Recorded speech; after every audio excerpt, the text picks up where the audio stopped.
Ako nga po pala si Marilyn Anayat Perez alias Kahana.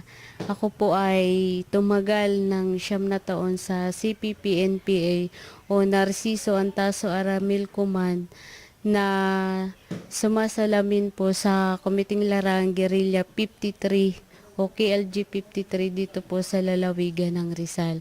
So ako po ay isang medical officer sa CPP-NPA at saka naging vice platoon leader po or humawak ng isang platoon para doon sa usapin po ng pakikidigmang gerilya laban sa ating mga kasundaluhan. Ayon sa kwento ni Hana, nang siya ay mahuli ng mga otoridad, ay nabuksan ng kanyang isipang mali ang ginagawang paglaban ng kanyang mga kasamahan sa pamahalaan. Siya ay sumapi sa New People's Army ng taong 2000 sa gulang na 15 taon.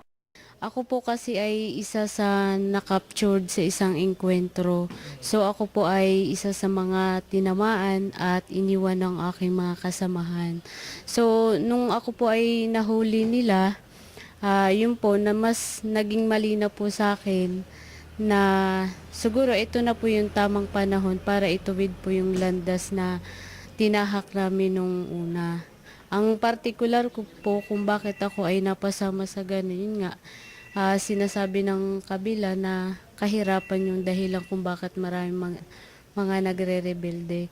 Pero nung malaman ko na lang po na hindi sagot sa kahirapan yung nangyayaring problema sa atin para magrebelde sa ating pamahalaan.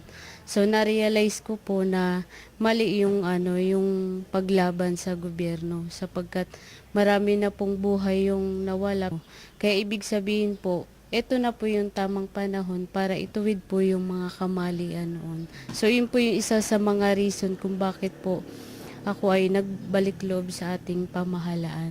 Nagpasalamat din si Hana na binigyan pa siya ng panibagong buhay, kaya't siya ay nananawagan sa kanyang mga kasamahan na nasa mga bundok pa at lumalaban sa pamahalaan na sundan ang kanyang yapak para magkaroon din sila ng katahimikan.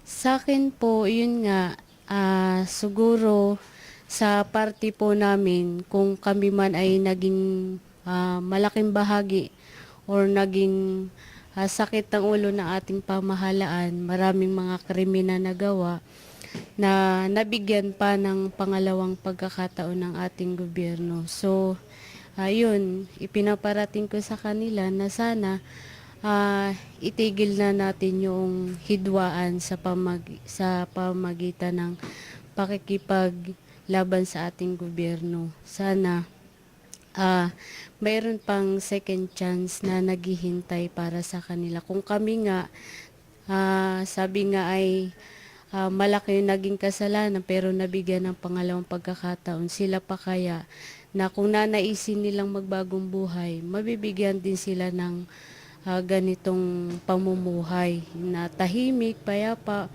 na walang iniisip kung hindi makasama yung pamilya at magkaroon ng magandang kinabukasan sa tulong na rin ng ating pamahalaan.